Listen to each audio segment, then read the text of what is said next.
कुछ काम करो, जग में रहकर कुछ नाम करो। यह जन्म हुआ किस अर्थ अहो, समझो जिसमें यह व्यर्थ न हो। कुछ तो उपयुक्त करो तन को, न रहो न निराश करो मन को।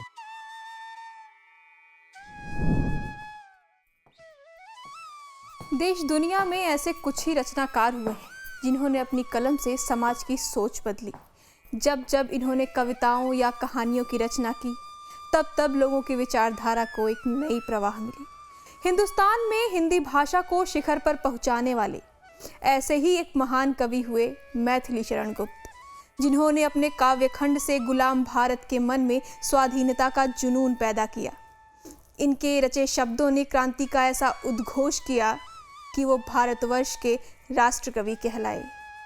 जो भरा नहीं है भावों से, बहती जिसमें रसधार नहीं। जो भरा नहीं है भावों से, बहती जिसमें रसधार नहीं। वो हृदय नहीं पत्थर है, जिसमें स्वदेश का प्यार नहीं।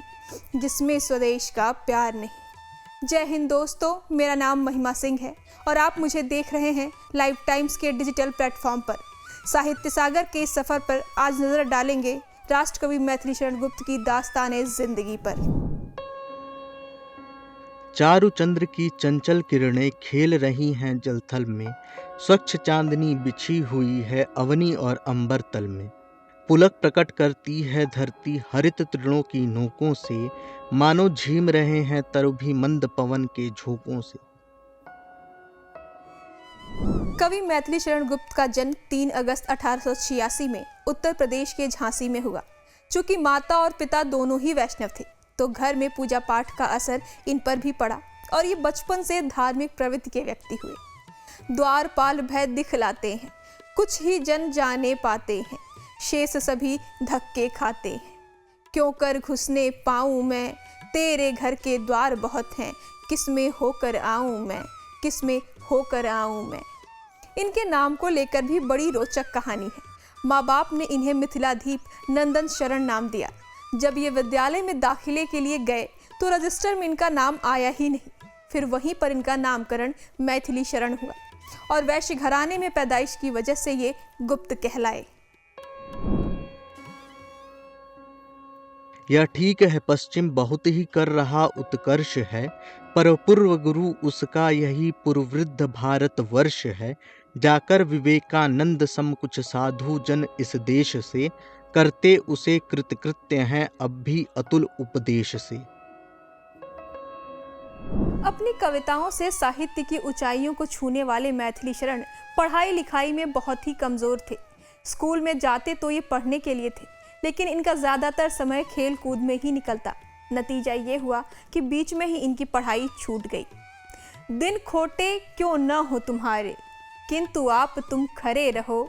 साथ छोड़ दे क्यों न सफलता, किंतु धैर्य तुम धरे रहो। खाली हाथ हुए हो जाओ, पर साहस से भरे रहो। हरि के कर्म क्षेत्र हरे हो और सर्वदा हरे रहो। घर में ही हिंदी, बांग्ला, संस्कृत जैसी भाषाओं को इन्होंने अपने जीवन स्मरण में उतारा।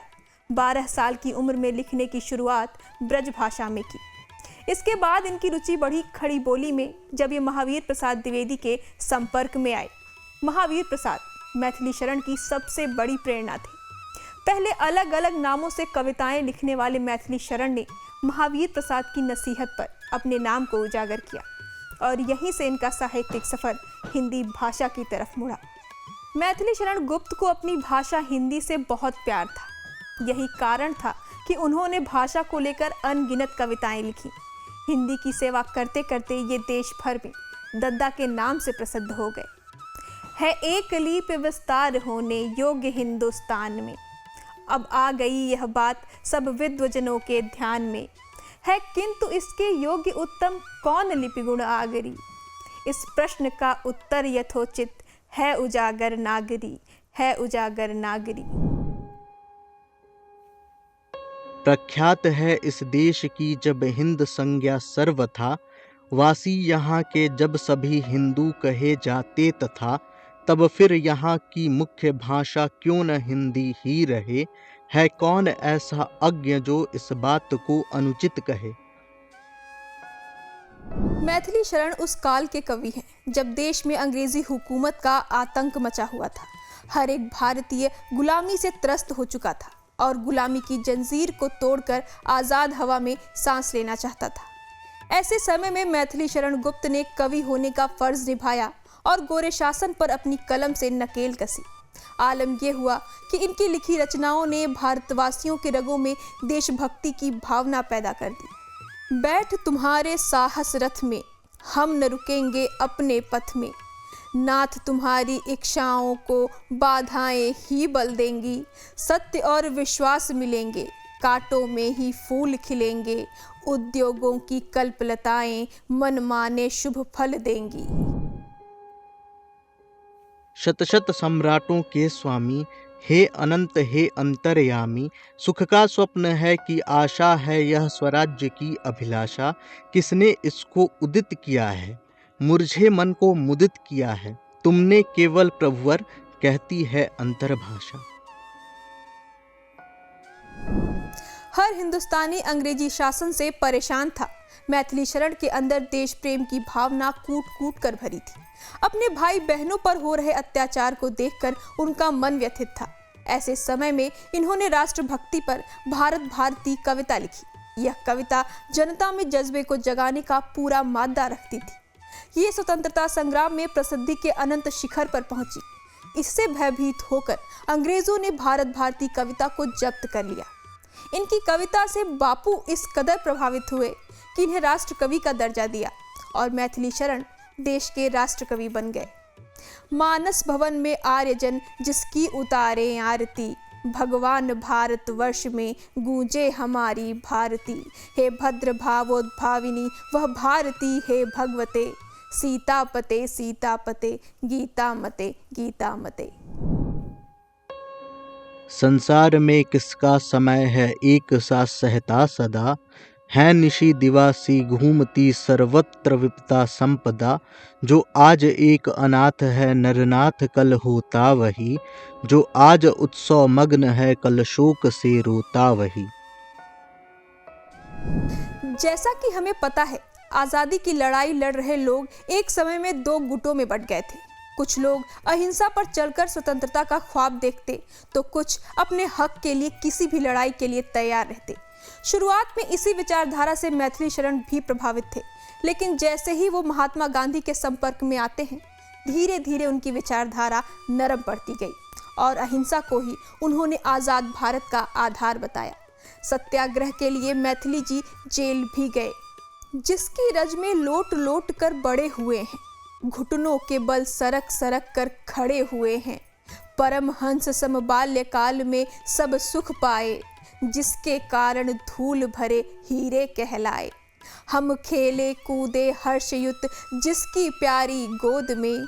हे मातृभूमि तुझको निरख मग्न, क्यों न हो मोद में, क्यों न हो मोद में।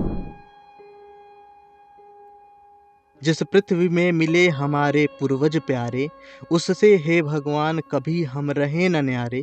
लोट लोट कर वहीं हृदय को शांत करेंगे, उसमें मिलते समय मृत्यु से नहीं डरेंगे। उस मातृभूमि की धूल में जब पूरे सन जाएंगे, होकर भव बंधन मुक्त हम आत्मरूप बन जाएंगे। एक वक्त भारत को पुरुष प्रधान देश कहा जाता था। मैथिली शरण गुप्त देश में नारियों की दशा को देखकर बहुत व्यथित रहते। उनकी दुर्दशा को देखकर उनका दिल करुणा से भर जाता। मैथिली शरण ने अपनी पंक्तियों से भी नारी की दशा को बखूबी दर्शाया। मुझको बहुत उन्होंने माना, फिर भी क्या पूरा पहचाना। मैंने मुख्य उसी को जाना, जो वे मन में लाते।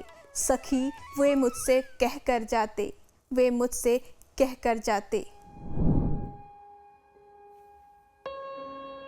अबला जीवन हाय तुम्हारी यही कहानी।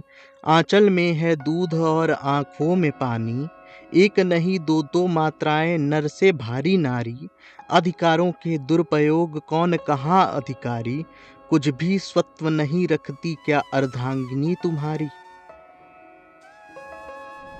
राजनीति में भी दद्दा ने खुद का लोहा मनवाया। 1952 से 1964 तक राज्यसभा में सांसद रहे। संसद इनकी राष्ट्रभक्ति की कविताओं से कई बार गुंजायमान हुआ। इस देश को हे दीन बंधु आप फिर अपनाइए, भगवान भारतवर्ष को फिर पुण्य भूमि बनाइए। जड़तुल्य जीवन आज इसका विघ्न बाधा पूर्ण है, हे रंब अब अवलंब देकर विघ्नहर कहलाइए, विघ्नहर कहलाइए।